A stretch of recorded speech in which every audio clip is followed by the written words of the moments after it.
नहीं है।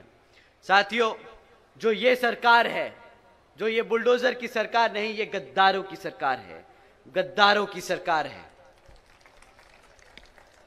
साथियों, जो सरकार अपने युवाओं को, जो अपने बच्चों को भूखा रखे, जो सरकार अपनी बहन बेटियों को, जो बहन बेटियों पे अत्याचार होने दे, जो अपने युवा साथियों को, युवाओं बच्चों को बेरोजगार रखे, जो अपने बड़े बुजुर्गों को फ्री राशन के नाम पर यहां की जनता को गुलाम बनाकर रखे, ऐसी सरकार को आप जानते हैं क्या कहना चाहिए? ऐसा शासनकाल पता है कहां होता है? जहां बच्चे भूखे रहें, जहां बहन बेटियों पे अत्याचार हो, जहां युवा बेरोजगार हो, जहां जनता फ्री राशन के नाम पे गुलाम बना दी जाए। ऐसी सरकार आतंकवादियों की सरकार होती है। ऐसी सरकार तालिबान अफगानिस्तान में चलाता है। साथियों, इन सरकारों ने, भाजपा की सरकार बुलडोजर की सरकार नहीं, यह आतंकवादियों की सरकार है, अपनी आवाम को गुलाम बनाकर रखा है। ऐसी सरकार का समय आ गया है अब खत्म होने का, और यहां पर बहुजन समाज पार्टी की सरकार बनाकर, बहन जी को प्रधानमंत्री बनाकर यहां पे उत्तर प्रदेश में बहुजन समाज पार्टी का राज कायम करने का।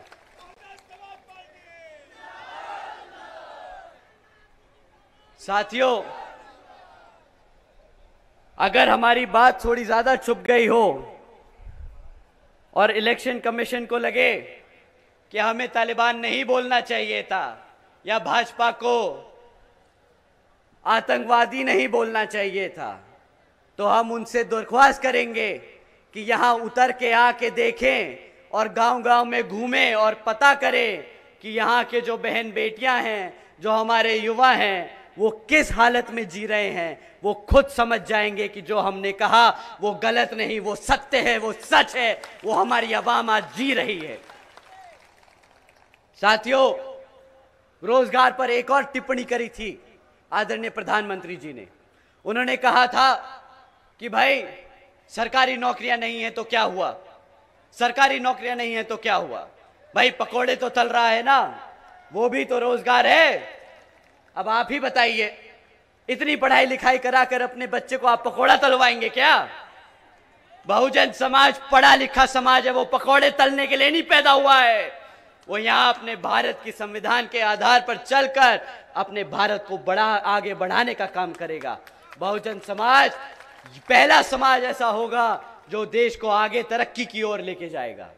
साथियों, अगर आपने गलती से भी इनको सत्ता में आने दिया तो अगले 5 साल बाद ये बोलेंगे कि भाई हमने सबके हाथ में कटोरा थमाने का काम किया है, अब सब कटोरा लेके भीख मांग रहे हैं, तो क्या वो भी रोजगार है? वो भी रोजगार है। आप ही बताइए साथियों। साथियों, जब आप लोग भूखे हो, जब आप लोगों पे अत्याचार हो रहा है, तो आपका ध्यान भटकाने के लिए क्या करता है ये सरकार? क्या करती है ये भाजपा की सरकार? आपको बोलती है कि हम मुफ्त में राशन देंगे, कहते हैं बड़ा चौड़ से कि 140 करोड़ की आवाम में से 80 करोड़ जनता को इन्होंने मुफ्त में राशन दिया। अब आप ही बताइए, क्या राशन मुफ्त में लेने के लिए भारत की जनता ने इन्हें सत्ता में बिठाया था? आप ही बताइए। मेरी माँ यहां बैठी हैं, माँ बताओ, तुम्हारे बच्चे को मुफ्त में राशन देने के लिए सत्ता में बिठाया था? नहीं ना। परंतु इसकी कीमत अब बहुत महंगी हो गई। आप लोग जानते हैं कि 80 करोड़ जनता को जो मुफ्त में राशन दे रहे हैं, हमारे जो फॉर्मल सेक्टर में लोग मेहनत करके टैक्स जमा करते हैं, आप जो दूध खरीदते हो, जिसपे आप जीएसटी जमा करते हो, उससे ये पैसा आता है। आप पता है आप कितनी कीमत चुकाते हो इस मुफ्त राशन की? साथियों, आप सालाना 2 लाख करोड़ की कीमत चुकाते हो अपने पैसे से। आपके मेहनत के कमाए के 2 लाख करोड़ रुपया ये जनता को मुफ्त में राशन देने का काम करती है। एक तरफ बोलती है मोदी जी का नमक खाया है वोट दो, एक तरफ बोलती है मोदी जी का नमक खाया है वोट दो। अरे भाई, जिससे तुम राशन खरीद रहे हो, जिस पैसे से तुम राशन खरीद के जनता को दे रहे हो, वो भी तो जनता का ही पैसा है।